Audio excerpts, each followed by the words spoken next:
দেখো আজকের এই ক্লাসে আমরা কোন এক্সপ্রেশনে বাক্যগুলো ট্রান্সলেট করব কি না কোনো কিছু কারোর ভালো লেগেছে বা মনে ধরেছে বা পছন্দ হয়েছে এরকম একটা বিষয়।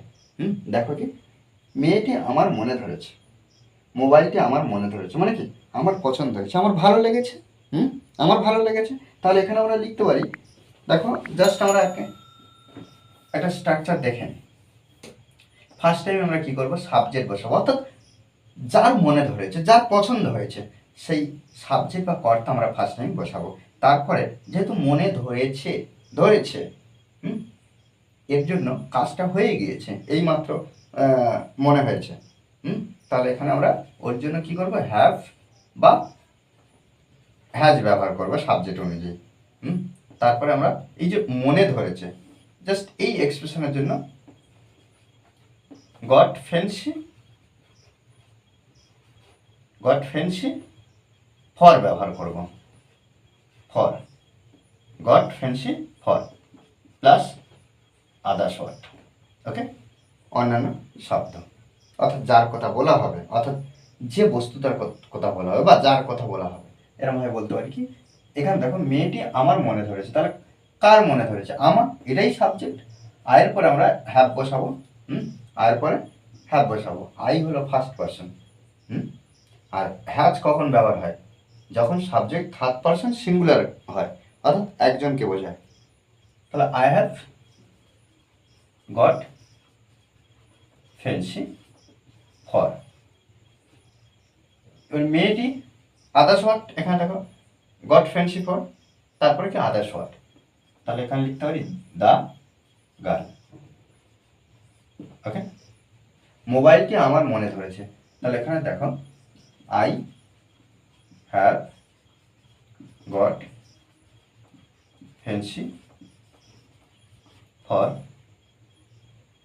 এবারে দেখো মোবাইলটি দ্য মোবাইল। ওকে, চলচ্চিত্রটি তার মনে ধরেছে, এখানে দেখো তার আমরা হি ব্যবহার করতে পারি অথবা সি ব্যবহার করতে পারি, হি অথবা সি। এই যে মনে ধরেছে এর জন্য আমরা কি করব, গট ফ্যান্সি ফর ব্যবহার করব। আর এখানে আমরা দেখো সি অথবা হি আছে, এটা কিন্তু থার্ড পারসন সিঙ্গুলার নাম্বার, একজনকে বোঝাচ্ছে, ওই জন্য আমরা এখানে হ্যাজ ব্যবহার করতে পারি। গট ফ্যান্সি ফর চলচ্চিত্রটি, তাহলে দ্য মুভি। ওকে, নদীটি রিয়ার মনে ধরেছে, তাহলে এখানে দেখো রিয়া।